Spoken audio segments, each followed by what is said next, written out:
Dalam nama Bapa dan Putra dan Roh Kudus. Amin. Sahabat Jelati Iman yang terkasih, jumpa lagi pada pagi hari ini. Suasana yang cerah dan menyenangkan. Sehat selalu untuk kita semua. Pada Jelati Iman kali ini saya mengajak kita untuk mengenal jalan Tuhan, jalan Yesus sendiri yang adalah sang jalan kebenaran dan kehidupan.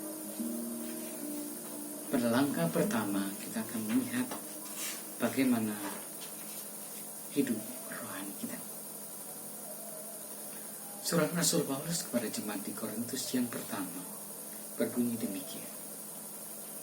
Demikianlah pula ketika aku datang kepadamu, saudara-saudara, aku tidak datang dengan hikmat untuk menyampaikan kesaksian Allah kepada kamu, sebab aku telah memutuskan untuk tidak mengetahui apa di antara kamu sekali selain Yesus Kristus, yaitu Dia yang disalibkan. Aku juga telah datang kepadamu dalam kelemahan. Sahabat Jelati Iman yang terkasih, meskipun bagi saya mengikuti Yesus mungkin akan merupakan suatu perjalanan yang semakin tersembunyi, saya pikir perjalanan itu tidak akan pernah merupakan perjalanan pribadi semata. Yang diminta oleh Yesus kepada saya adalah menyerahkan hidupmu bagi kawanmu. Bagi saya ini juga berarti menceritakan dengan sejujur mungkin kesusahan dan kegembiraan, kegelapan dan terang, kelelahan dan semangat, keputusasaan dan harapan dari berjalan bersama Yesus ke tempat-tempat yang tidak ingin saya tuju dan datangi. Dengan mengungkapkan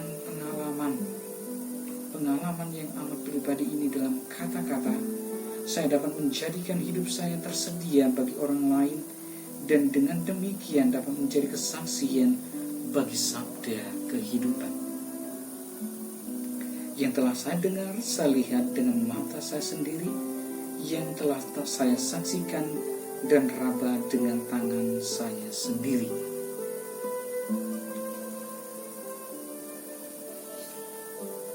Pengajaran ini didasarkan pada keyakinan bahwa kasih lebih kuat daripada ketakutan. Meskipun seringkali tampaknya yang benar adalah yang sebaliknya. Kasih yang sempurna melenyapkan ketakutan, kata Santo Yohanes dalam surat yang sama. 1 Yohanes 4 ayat 18. Dalam buku ini saya berharap saya dapat mencari tanda-tanda dari kasih karunia yang sempurna ini dan mencari jalan untuk mengikuti tanda-tanda itu. Saya berharap untuk menunjukkan adanya kemungkinan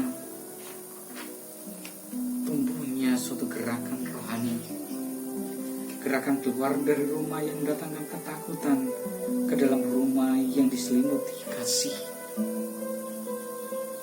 Tetapi di tengah-tengah dunia yang menebarkan ketakutan ini, mungkinkah hidup di rumah yang diselimuti kasih dan di sana mendengarkan pertanyaan yang diajukan oleh Tuhan Sang Kasih?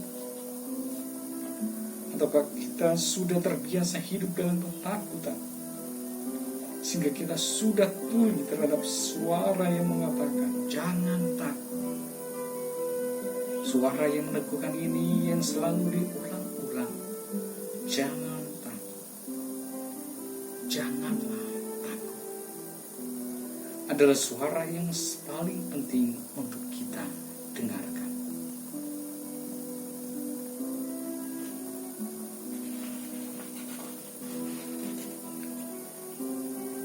Saudara-saudariku, sahabat Jelati Iman yang terkasih, selanjutnya kita melangkah untuk memasuki jalan Allah yang tersembunyi. Injil Matius bab 21:42 ayat 42 mengatakan, kata Yesus kepada mereka, belum pernahkah kamu baca dalam kitab suci, batu yang digolek tukang-tukang bangunan telah menjadi batu penjuru. Itulah perbuatan dari Tuhan, suatu hal yang ajaib di mata kita. Jalan Allah adalah jalan kelemahan. Isi kabar gembira Injil adalah justru bahwa Allah menjadi kecil dan rendah, dan karena itu menghasilkan buah di antara kita. Hidup yang paling berbuah yang pernah ada adalah hidup Yesus yang tidak mempertahankan kesetaraannya dengan Allah, tetapi menjadi sama dengan kita. Dalam keadaan yang amat rendah, Yesus membawa bagi kita hidup baru. Ia datang pada kita sebagai anak kecil, tergantung pada perhatian dan perlindungan orang lain. Ia hidup bagi kita sebagai pengkhotbah miskin, tanpa mempunyai kekuasaan politik, ekonomi, atau militer apapun. Ia mati bagi kita terpaku pada kayu salib sebagai penjahat yang tidak berguna. Dalam keadaan yang amat rendah, inilah keselamatan kita diperoleh.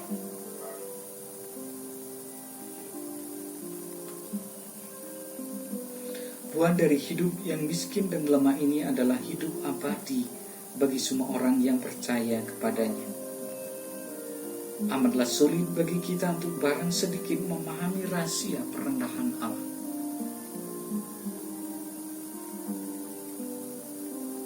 Namun kalau kita mempunyai mata untuk melihat dan telinga untuk mendengar, kita dapat melihat dengan berbagai cara di berbagai tempat.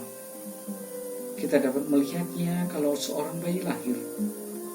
Bayi itu merupakan buah kasih dari dua pribadi yang bersatu tanpa mendirikan tembok-tembok pertahanan dan saling merangkul dalam kelemahan.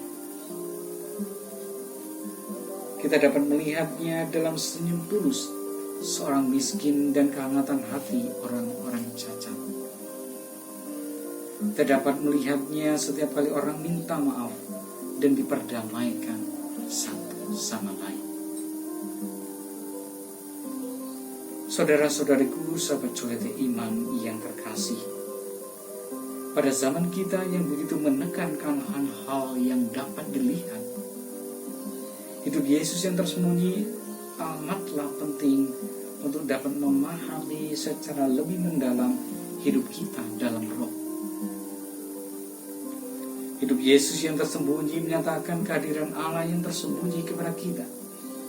Allah adalah Dia yang sama sekali berbeda, yang sama sekali lain.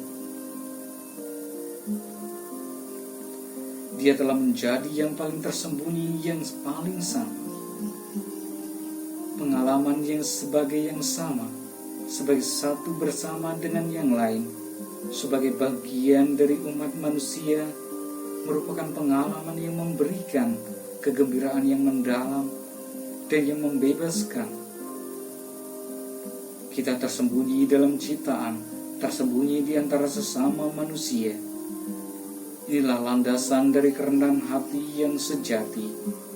Kita harus hidup dekat dengan dasar kemanusiaan kita. Kita adalah debu yang akan kembali menjadi debu. Rendah hati tidak berarti menolak diri, tetapi menerima diri karena kerendahan hati memberikan perasaan bahwa hidup kita tertanam lebih dalam dan mempunyai landasan yang lebih kokoh. Segala sesuatu yang dikatakan dan dilakukan oleh Yesus selama masa hidupnya di depan umum perlu didengarkan dan dilihat sebagai hal-hal yang keluar dari Dia, yang hidupnya terutama dan pertama-tama tersembunyi di antara kita. Kematian Yesus menjadi penghayatan utuh dari hidup yang tersembunyi ini.